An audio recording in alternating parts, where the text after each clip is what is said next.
घर में आग लगा के उस पे वोट की रोटियां सेकना, ये बीजेपी की राजनीति है। नंगे स्वरूप में वो बंगाल में और लगभग उसी स्वरूप में असम में भी इस्तेमाल कर रहे हैं। सामाजिक न्याय की राजनीति की विजय तब होगी जब वो इस तरह के सांप्रदायिकता के नंगे नाच को बंद करवा सके। जातीयता का जहर हमारी भाषा में आ गया है। ये जो मानसिकता बनी हुई है, उस मानसिकता को तोड़ने के लिए सामाजिक और राजनीतिक दोनों किस्म का काम करना पड़ेगा। जाति व्यवस्था का जो जहर है ये राजनीति से पोषित है। बीजेपी का तो सारी राजनीति ही हिंदू मुसलमान में झगड़ा पैदा करना, नफरत पैदा करना और जहां मौका लगे हिंसा करवाना और घर में आग लगा के उस पे वोट की रोटियां सेकना, ये बीजेपी की राजनीति है। कोई दमन नहीं है, दबाव नहीं है, तब तो हर कोई शेर होके घूमता है। जब ये माहौल हो, उसमें कौन बोलेगा, फैसला तभी होता है, परीक्षा तभी होती है। तो मैं समझ कहा जाता है कि लेखक समाज को एक नया दृष्टि प्रदान करता है। आज हम एक किताब के विमोचन में आए थे। जाति सांप्रदायिकता का विषाणु को लेके एक टाइटल था। टाइटल चीख चीख कर बहुत कुछ बयां कर रहा था। मेरे साथ खास मेहमान है, किसी परिचय के मोहताज नहीं है, आप लगातार बोलते हुए देखते होंगे तमाम मुद्दों पर। उन्हीं से जानेंगे कि इस तरीके की किताबें लिखने की वजह क्या पड़ गई, जबकि ऐसे में तो तमाम चीज़ों पर बात होनी चाहिए थी। सर क्या कहेंगे, आपके हाथ में जो किताब है वो चीख चीख कर उसका जो टाइटल है वो सब कुछ बयां कर रहा है, और चूंकि जाति और सांप्रदायिकता को जोड़कर इस तरीके के विषाणु को लेकर आप बात कर रहे हैं, क्या ज़रूरत पड़ गई? ये दो अपेक्षाकृत युवा लेखकों की किताब है, जाति और सांप्रदायिकता के विषाणु, और इसका उपशीर्षक है भारतीय भाषाओं की लोकोक्तियाँ, कहावतें और मुहावरे। ये किताब दरअसल ये बताती है कि किस तरह से जातीयता का जहर हमारी भाषा में आ गया है।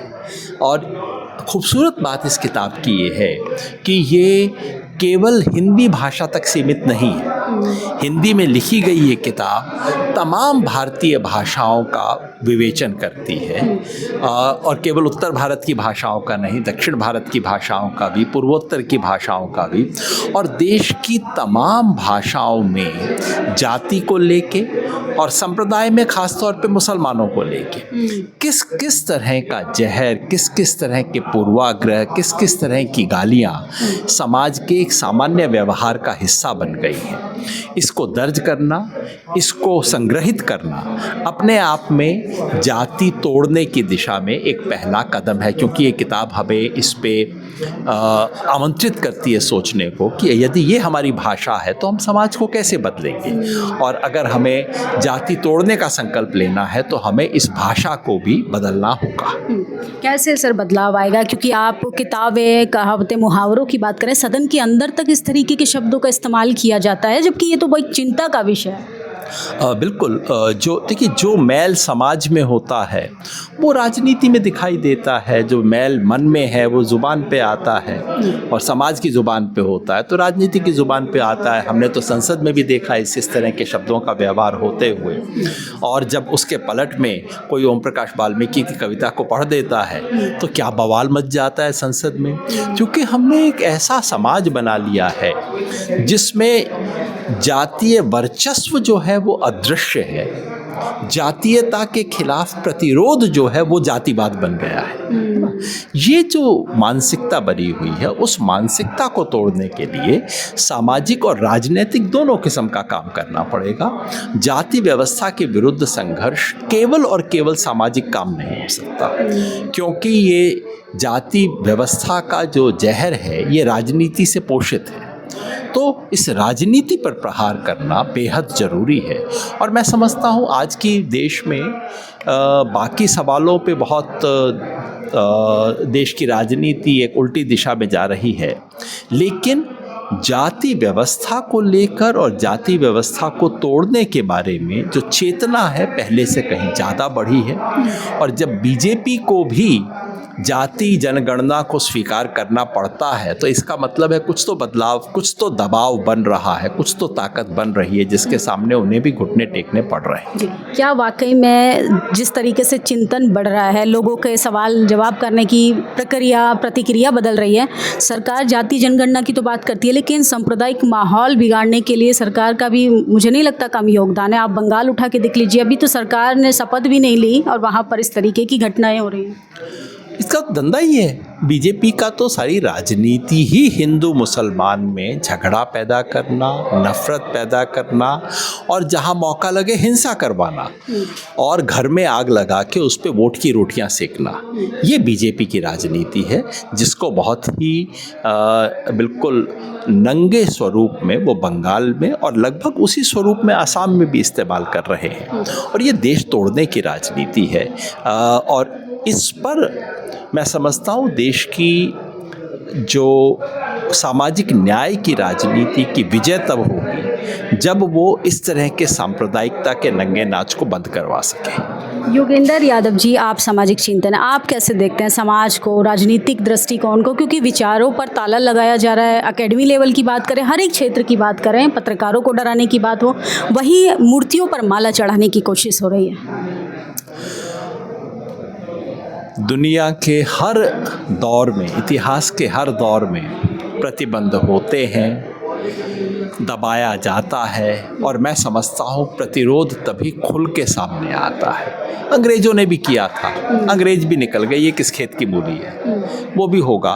तो जितना ये दमन करेंगे समाज का प्रतिरोध उतना ही निखर के सामने आएगा और मैं समझता हूँ यही वक्त है जबकि परीक्षा होती है, क्योंकि अगर कोई दमन नहीं है, दबाव नहीं है, तब तो हर कोई शेर होके घूमता है। जब ये माहौल हो उसमें कौन बोलेगा, फैसला तभी होता है, परीक्षा तभी होती है। तो मैं समझता हूँ ये समाज में काम करने वालों के लिए भी परीक्षा की घड़ी है। समाज को क्या कहेंगे, खासकर जेन ज़ी जनरेशन को क्या कहेंगे, क्योंकि एक तरफ किताबों से वो वंचित होते जा रहे हैं, टेक्नोलॉजी की तरफ बढ़ते जा रहे हैं। मैं ऐसा नहीं मानता कि जेन ज़ी जो है वो कोई विचारों से वंचित किस्म का समूह है। ये हर जनरेशन, जब लोगों के बाल सफ़ेद होने शुरू होते हैं मेरे जैसे, तो उनको ऐसी गलतफहमी हो जाती है कि मेरे ज़माने में लोग बहुत अच्छे हुआ करते थे, आजकल बहुत बिगड़ गए हैं। ऐसा नहीं, हर जनरेशन का मुहावरा बदलता है, हर जनरेशन का तरीका बदलता है, उसके औजार बदलते हैं। मेरे ज़माने में लोग किताब पढ़ते थे, आजकल लोग यूट्यूब देखते हैं। और ये सोचना कि किताब श्रेष्ठ है और यूट्यूब उससे बुरा है, मैं नहीं मानता। अलग अलग तरीके होते हैं। एक ज़माने में समाज में मौखिक तरीके से विचारों का आदान प्रदान होता था, तो ये तो सिर्फ टूल्स हैं, टूल्स बदल जाएंगे। लेकिन नई पीढ़ी के लोग अपने आप में कोई जो कहते हैं विचारों से हीन हैं या कि बहुत हल्के हैं, मैं ऐसा नहीं मानता। उनके अपने कंसर्न है।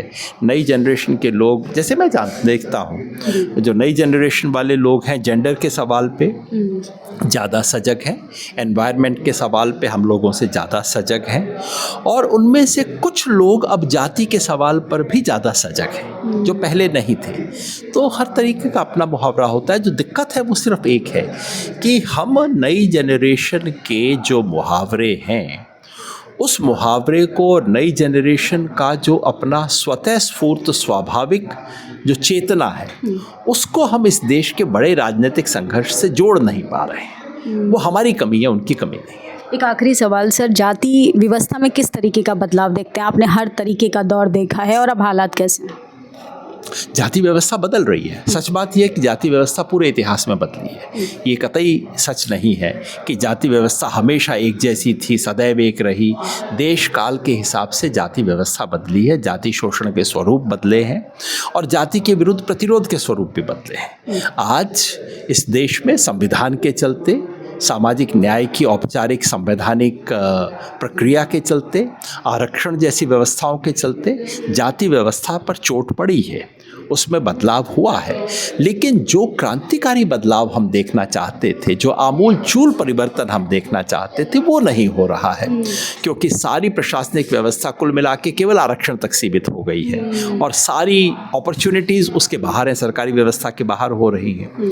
लोग शब्दों में अब छुआछूत नहीं करते, लेकिन मन से छुआछूत नहीं निकली है लोगों की। तो वो सब बदलाव है जहाँ तो जाति व्यवस्था के विरुद्ध लंबा संघर्ष होगा, आज भी चल रहा है, लेकिन जाति व्यवस्था पे हमला शुरू हुआ है और मुझे लगता है कि उसके जो सबसे घिनौने स्वरूप है उसको हम बदल पाएंगे। जी, बहुत बहुत शुक्रिया सर कीमती वक्त देने के लिए। तो ये थे हमारे साथ खास मेहमान योगेंद्र यादव। सोचिए, जाति की जो व्यवस्था है वो इतनी तगड़ी है कि इस देश में जाति के इर्द गिर्द सब कुछ होता है।